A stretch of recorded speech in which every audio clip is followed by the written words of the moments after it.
boxing, hockey, rugby, weightlifting, wheelchair basketball and para sports among others. Watch the games live on KBC Channel 1. KBC Channel 1, your true sports partner. Can you feel the excitement in the air? Aggression is not a political tool I ever use. Never. Hey,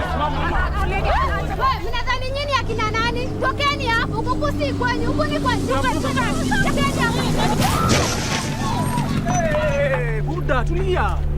Kabila gani? Kabila yetu haizalishi. Cheki bro, jibu swali zako ndio ufala hapa hivi unafanya nini?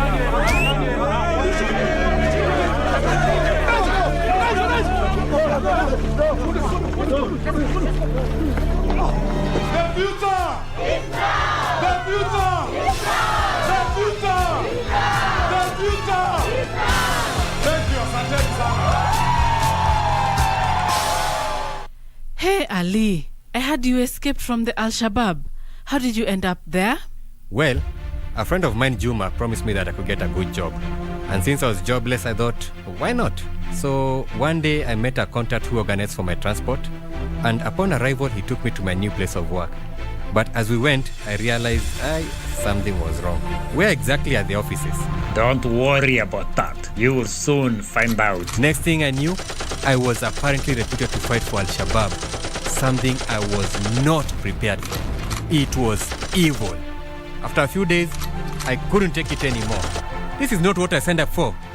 Manze, I just decided to run away. And that's when you came here to the youth center, eh? Yes, they helped me to overcome the trauma. I was granted amnesty and then cancelled by NCPC. Now, I work here as a volunteer to help others just like me. This message is brought to you by the National Counter-Terrorism Center, Kenya.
large numbers and exercise their democratic right on the 9th of August.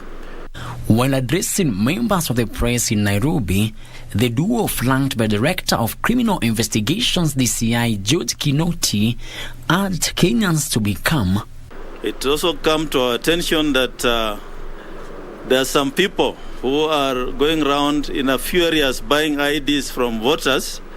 That information we have passed over to the Inspector General of Police, and action will be taken on those individuals who are going around buying IDs from Kenyans who are registered voters. Nyamai affirmed that 150,000 security personnel will be deployed across all polling stations in the country during and after the general elections.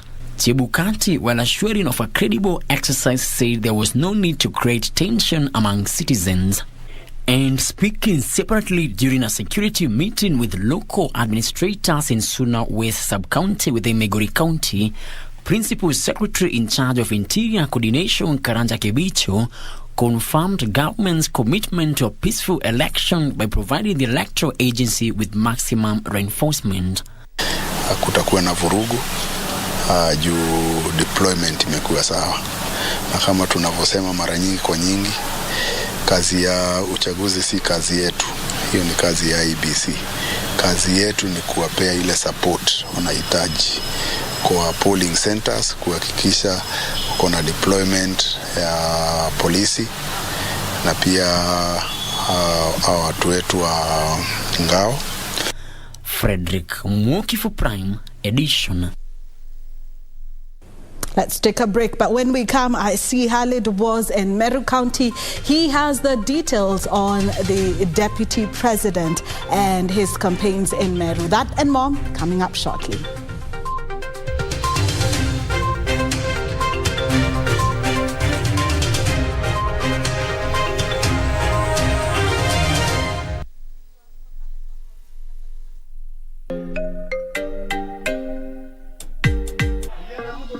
Wiki hii katika maisha, tuko nchini Kenya, msimu wa uchaguzi mkuu na ahadi ni tele. Tunahoji afya, je, ina nafasi gani? Kusamehe au kutosamehe makosa? Nitakufahamisha uhusiano wa afya na msamaha. Na tutakwenda katika kijiji kimoja kinachowapa tija wanaoishi na changamoto ya afya ya akili. Kwa haya na mengine mengi, tazama makala ya maisha kutoka BBC. Kupata ulimi na mafikira kama sikiza tune kwenye simu yako, bonyeza *811 *815 #. Hey, my friend, ulimi ni kama msumari na mafikira ni kama nyundo. Hizo vitu mbili zikishikana, zinaweza jenga ama zinaweza bomoa. Haki na sita tafadhali. Hebu fikiria hiyo kitu nataka kuniambia kabla nishike hii simu. Kama unataka kunibomoa, toa hiyo simu kwa masikio. Unaona hiyo kitu ya red? Finya hiyo kitu ya red. Kupata ulimi na mafikira, bonyeza *811 *815 *811 *815 #.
Welcome back.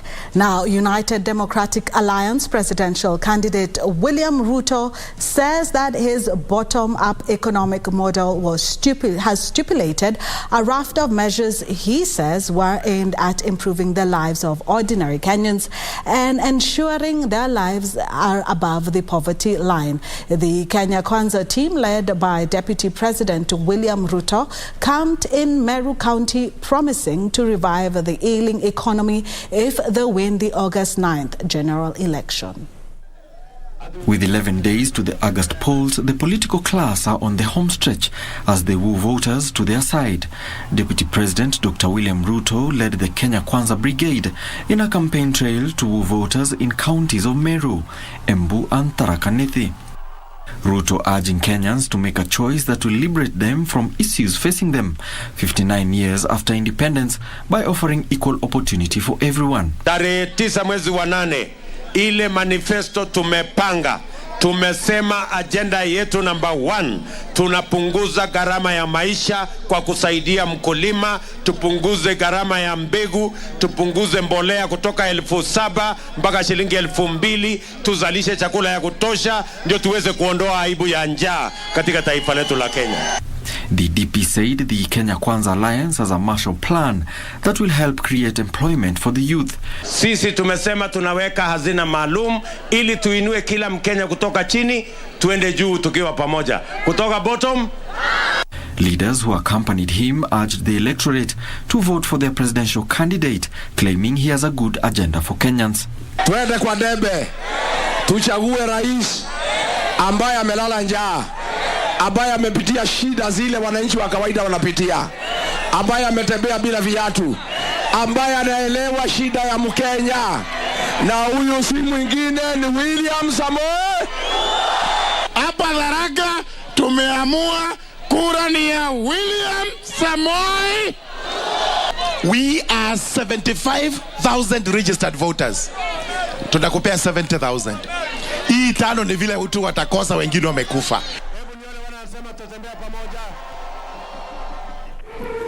The Azimio la Umoja One Kenya presidential candidate Raila Odinga has faulted a section of leaders in Nakuru County for allegedly issuing threats to locals who have declared their support for the Azimio la Umoja in the upcoming polls. Speaking in a series of campaigns in Nakuru, Raila urged locals to exercise their democratic right by voting on the 9th of August without fear. The Azimio la Umoja Brigade Thursday took their charm offensive to Nakuru County.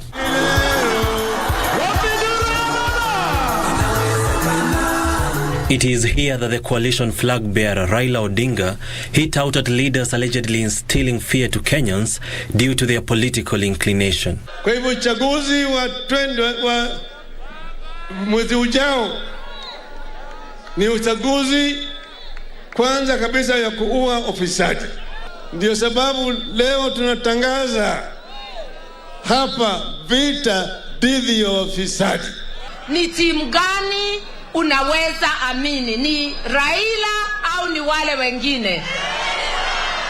Kwa hivyo pigia kura wale unaamini, na ni Baba na Martha.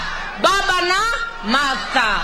Raila, who made inroads in Elbagon, Njoro, Shabab, Kaptembo and Kisulisuli as he seeks to consolidate his support base, has introduced an initiative termed as Rauka Movement that will be used to woo locals to vote him in the upcoming polls.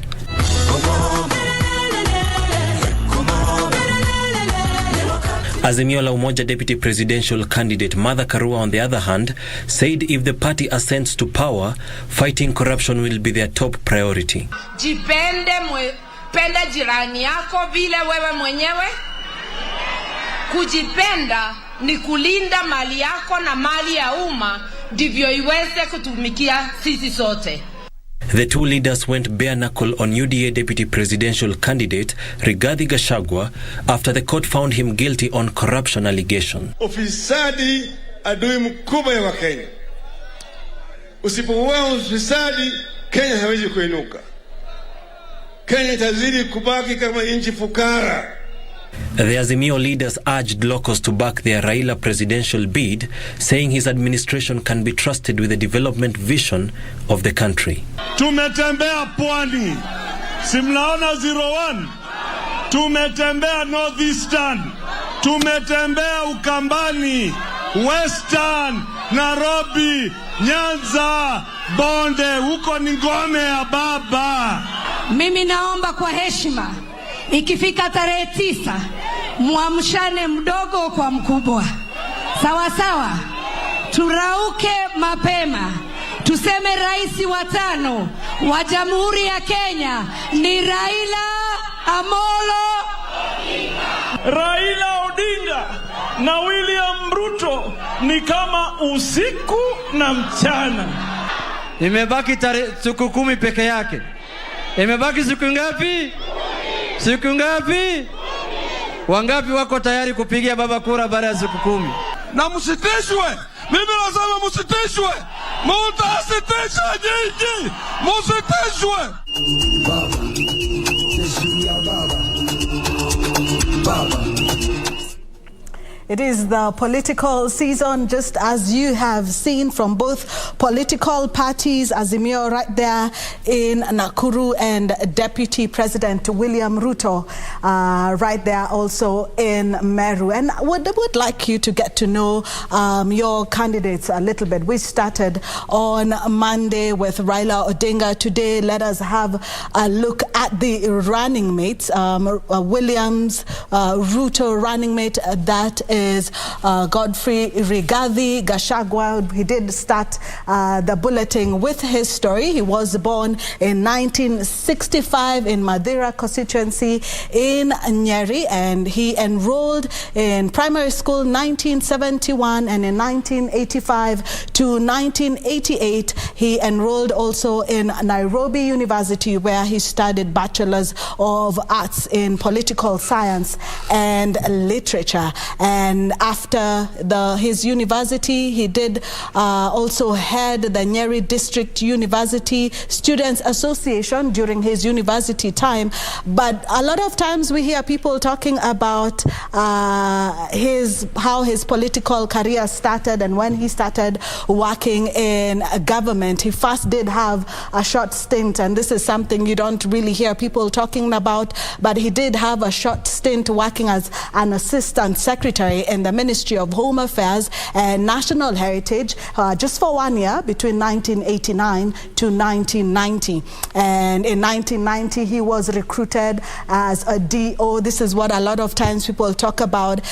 Then he was a DO candidate and went through paramilitary training at the Administration Police Institute. Then in 1990 to 2000 he did take a course in advanced public administration at the Kenya School of Government. In 1991 to 1992, Gachagua was posted at the office of the late President Daniel Arap Moi as a district officer cadet.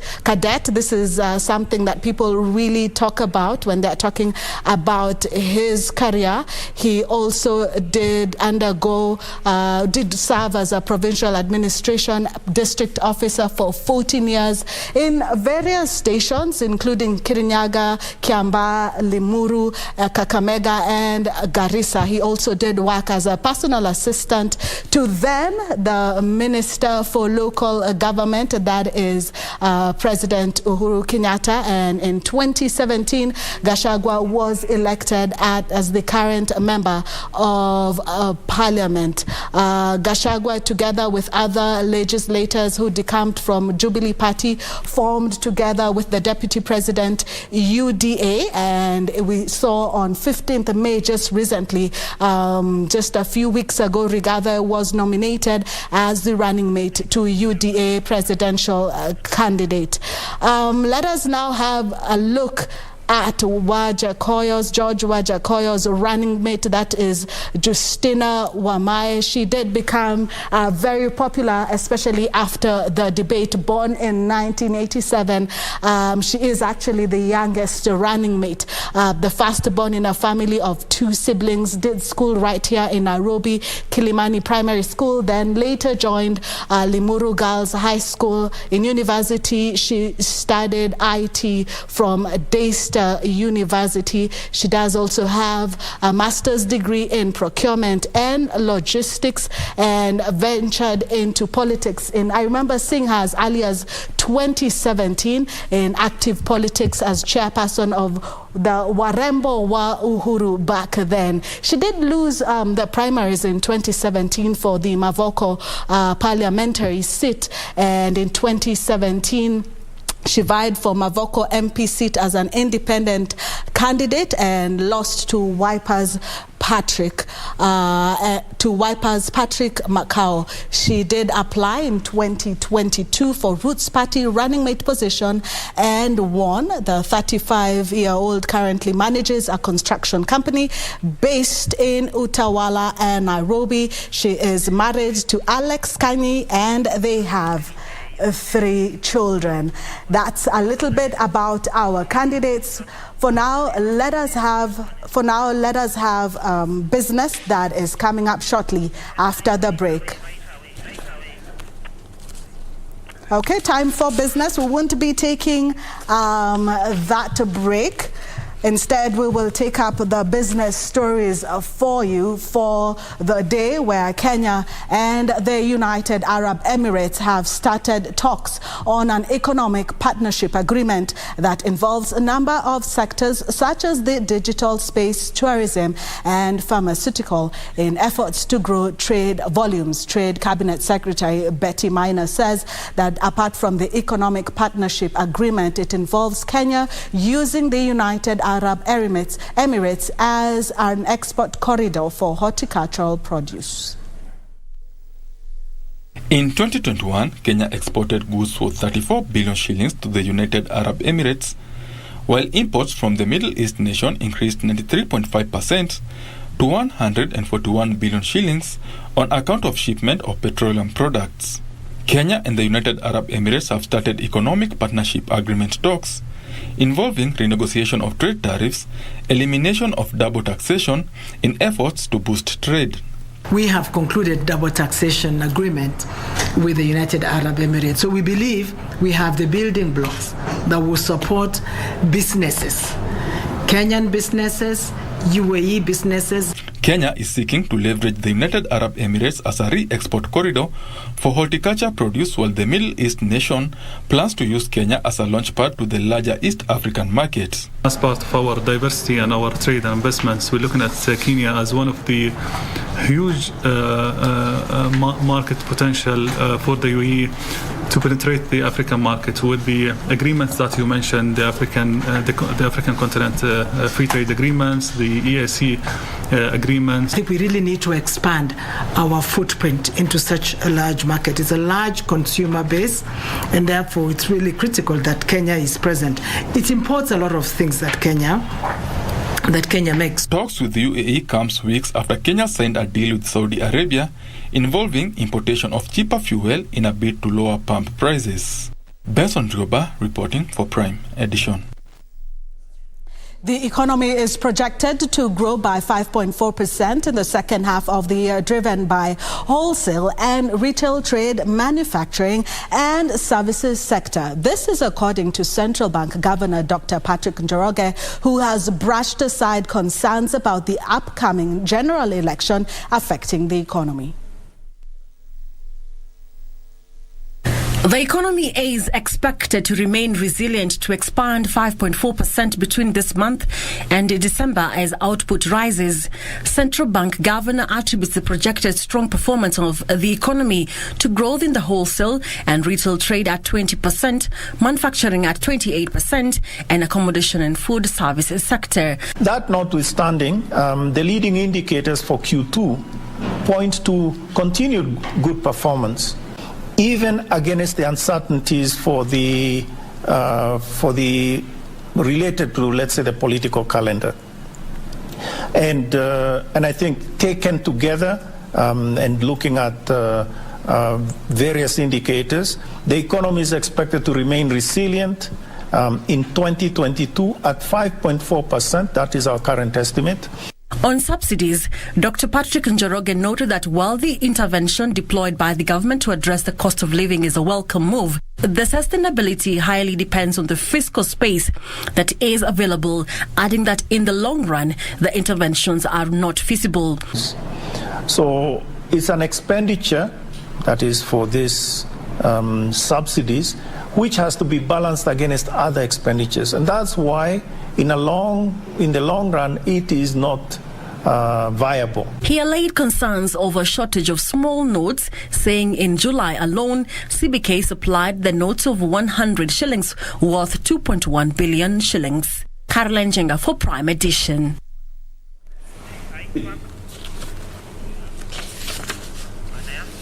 The Institute of Certified Public Accountants of Kenya, ICPAC, is recommending that firms be publishing detailed and abridged versions of financial statements to increase understandability of financial statements by investors. ICPAC chairperson George Makui says investors are often at the risk of making inappropriate investment decisions when presented with financial statements they don't understand. In its latest study on readability and understandability of financial statements in Kenya, the Institute of Certified Public Accountants of Kenya, ICPAC, says there is a gap in the interpretation of financial reports, especially among users without an accounting background. If the financial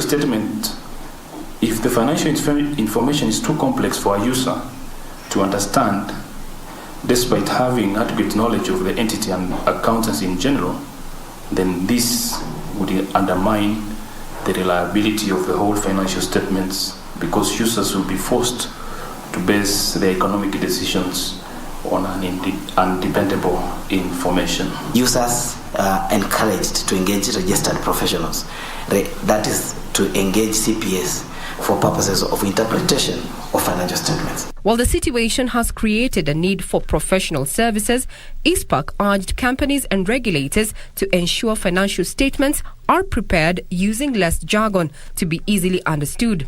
This will in turn guarantee true and fair review of financial statements to the readers in a complete manner for informed choices. ICPAC is calling on its members to prepare financial statements for companies to publish 2 sets of financial statements comprising a simplified version and a detailed report. ICPAC is also calling for enhanced financial literacy training. Okay,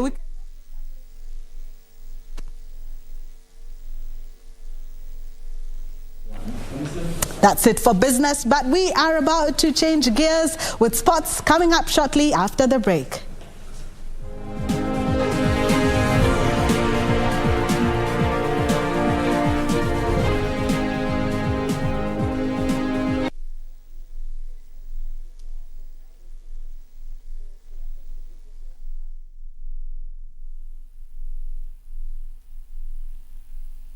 The 2022 Commonwealth Games will be hosted in Birmingham, United Kingdom from the 28th of July through the 8th of August 2022.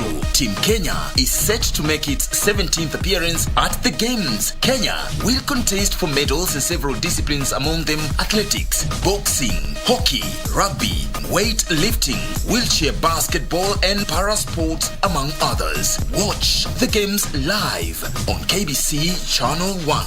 KBC Channel 1, your true sports partner.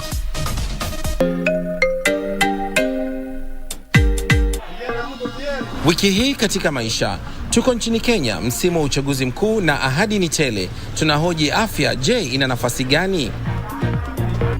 Kusamehe au kutosamehe makosa? Nitakufahamisha uhusiano wa afya na msamaha.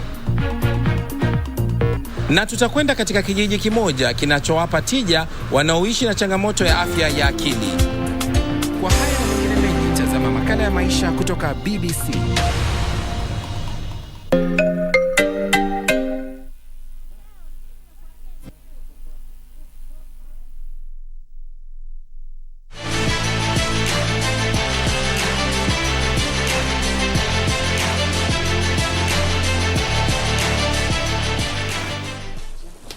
Oh, good evening. Always a pleasure to have your company for KBC Sports with me, Richard Munga. A lot in store, of course. The live broadcast from the Commonwealth Games starts tonight. We'll be getting to that later on. But first, on to a top story tonight, whereby Maxine Wahome is the LGS Check Sports Personality of the Month for the month of June. Rather, the trailblazing Kenyan lady driver achieved the feat after becoming the first ever African woman to win the WRC3 category during the WRC Safari Rally that was held in Kenya. Of course, that was last month. Get to hear what her thoughts are on how her month. Maxine Wahome has been named the Sports Personality of the Month of June. Wahome's winning performance was made all the more impressive by the fact she had never driven a Ford Fiesta Rally 3 car on gravel before the fabled Kenyan fixture. The consistency is key. If you're willing to do something, you focus and be consistent in it. If you really love it, that's how I've done it. I've been consistent with every sport that I've done. So from bikes, I always knew eventually I'd want to move on to four wheels. So being consistent with my performance and my workouts and everything, eventually I made it here and made history. What's more, her success shot the 26-year-old not only to national limelight, but global fame, with her achievements recognized by none other than 7-time Formula One world champion Lewis Hamilton. Kenya has come a long way to diversifying the range of sports people activity participate in. Their discovering and nurturing latest multi sports talent. You can see the setting is a rally setting, so we are in motocross and we are happy to be here, and we've been very gender sensitive if you've been observing. It is not easy to win this award if you've been following also, because athletics has been one of the main competitors, but we are happy that we've gone across all the sports. The year 2022 has by and large played out as a season of possibilities for women drivers, with co-driver Isabel Galmiche guiding legend Sebastian Loeb to the season-opening WRC Monte Carlo victory earlier this year, the last time a lady driver was part of a rally-winning overall crew. To win the monthly award, Maxine beat several other nominees, including rugby driftwood sevens